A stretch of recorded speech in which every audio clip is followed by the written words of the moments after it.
నమస్తే welcome to our channel.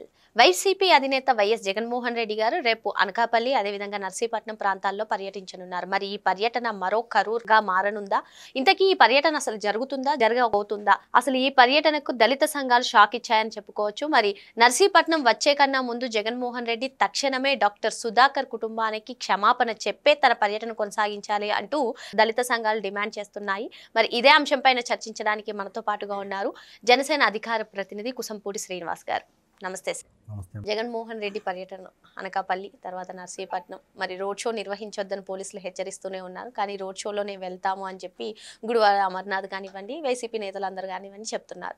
ఈ నర్సీపట్నం వచ్చే కన్నా ముందు డాక్టర్ సుధాకర్ కుటుంబానికి తక్షణమే క్షమాపణలు చెప్పాలి, అప్పుడే మీ పర్యటన కొనసాగించాలని చెప్పి దళిత సంఘాలు డిమాండ్ ఓ పక్క సార్. అసలు ఈ పర్యటన జరుగుతుందంటారా? జరిగితే మరో కరూర్ సంఘటన కావాలన్నదే వైసీపీ నేతల లక్ష్యమా? అసలు ఏం జరగబోతుంది, ఏం చెప్తారు? మామూలుగా మాజీ ముఖ్యమంత్రిగా ప్రజెంట్ పులివెందుల ఎమ్మెల్యేగా అతనికి హక్కు ఉంది, రావచ్చు, తప్పులేదు.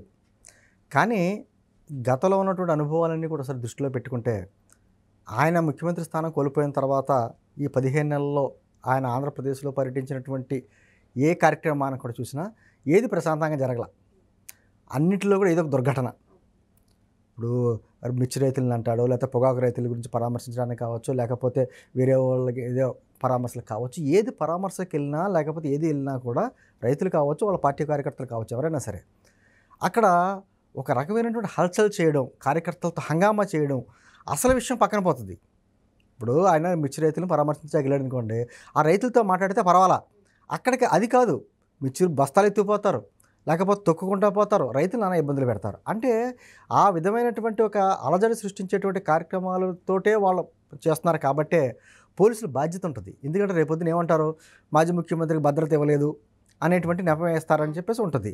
పోలీసులు ఏమంటున్నారు, అసలు మీరు ఎంతమంది వస్తున్నారో ఏంటన్నది ఒక పర్మిషన్ పెట్టుకోవాలి. పర్మిషన్ పెట్టుకుంటే దాన్ని బట్టి అవి మీరు పెట్టేటువంటి ఆ సభ కావచ్చు, లేకపోతే ఆ ప్లేస్ కావచ్చు, అక్కడికి ఆ జనాభా అంతకంటే ఎక్కువ మంది వస్తారా, తక్కువ మంది వస్తారా అన్ని లెక్కలు వేసుకుని వాళ్ళు పర్మిషన్లు ఇస్తారు. అది ఎవరికైనా ఉంటుంది.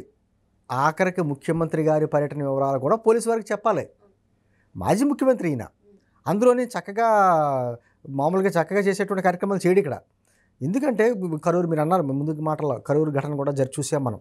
ఆ రోజు వాళ్ళు పర్మిషన్ తీసుకున్నారు. కానీ వాళ్ళు పర్మిషన్ తీసుకున్న దానికంటే చాలా ఎక్కువ మంది జనం రావడం, అక్కడ ఆయన లేట్గా రావడం, అయితే మొత్తానికి అక్కడ చాలా దుర్ఘటన జరిగింది. 40 మంది చనిపోవడం జరిగింది.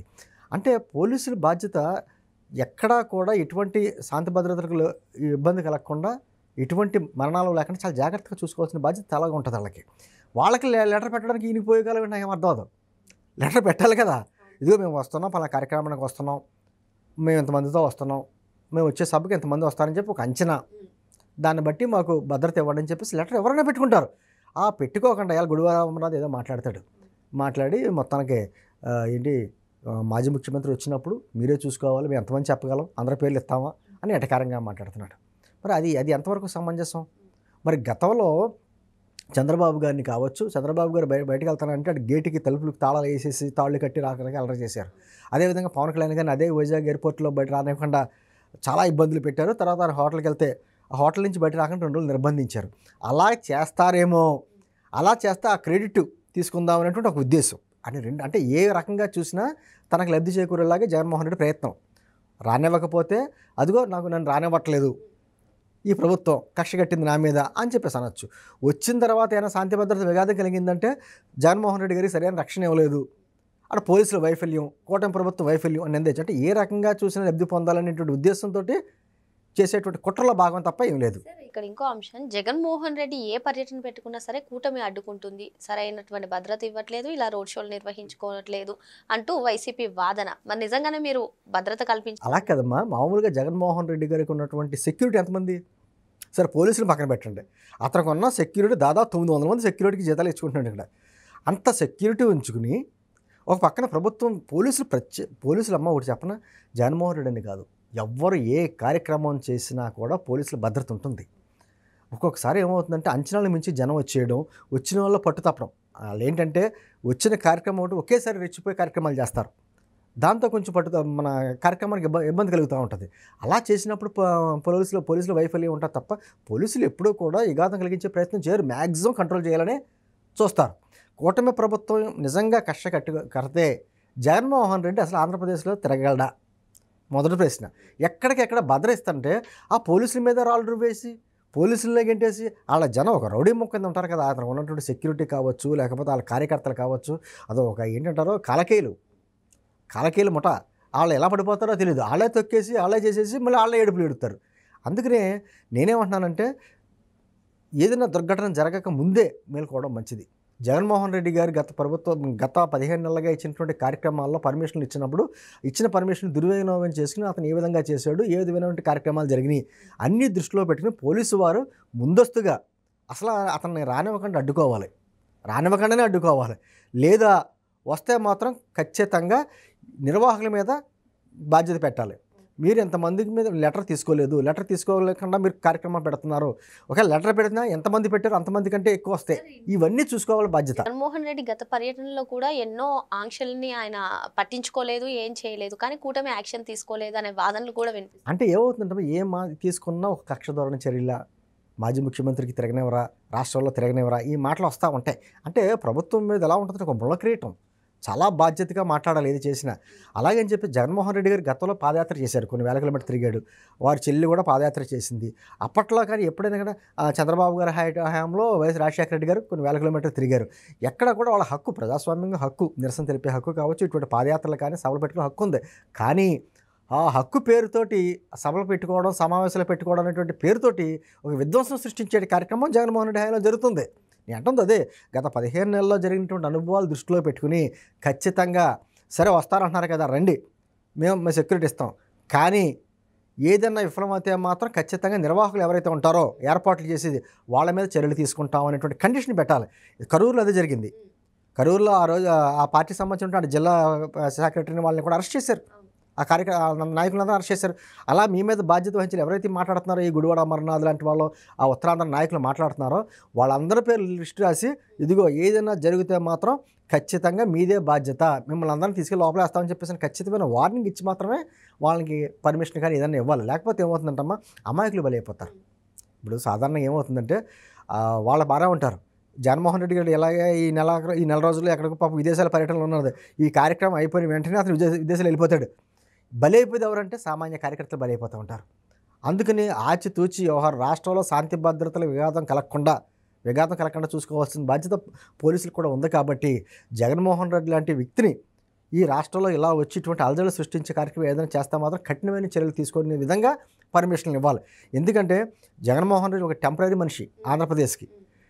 ఎటువంటి హెచ్చరికలు చేయాలంటేనమ్మా, ఏదైనా జరిగితే మాత్రం ఆంధ్రప్రదేశ్లో అడుగుపెట్టేటువంటి హక్కు కూడా లేకుండా చేసేయాలి జగన్మోహన్ రెడ్డికి.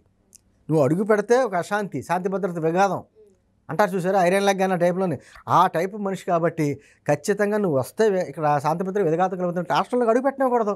అంటే ఇప్పుడు దళిత సంఘాల డిమాండ్ని కూడా ఏ విధంగా? అవునమ్మా, కరెక్ట్. ఇప్పుడు సుధాకర్ గారి డాక్టర్ సుధాకర్ దగ్గర నుంచి డ్రైవర్ సుబ్రహ్మణ్యం వరకు జగన్మోహన్ రెడ్డి గారి హయాంలో దళితులకు జరిగిన అన్యాయం మాటల్లో చెప్పలేనిది. ఎందుకంటే 2019లో జగన్మోహన్ రెడ్డి గారు అధికారంలో రావడానికి ఎక్కువగా కృషి చేసింది కూడా దళితులే. పాపం జగన్మోహన్ రెడ్డి గారు వస్తే ఏదో రాజశేఖర రెడ్డి గారు ప్రభుత్వం ఇస్తారు అన్నట్టుగా ఏదో మాటలు నమ్మారు.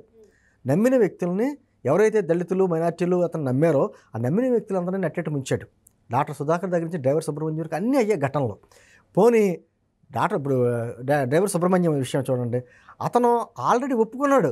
ఆ ఎమ్మెల్సీ మర్డర్ చేసి ఆల్రెడీ ఇంటికి కూడా పార్టీల కింద పంపించిన వ్యక్తి, ఒప్పుకున్న వ్యక్తిని అతను జైల్లోంచి బెయిల్ మీద బయటకు వస్తే ఘన స్వాగతం పలుకుతా, జయధ్వానాలతో పలుకుతా, మరి ఆ వ్యక్తిని పార్టీ నుంచి సస్పెండ్ చేసేసామని చెప్పి లెటర్లు ఇచ్చేశారు.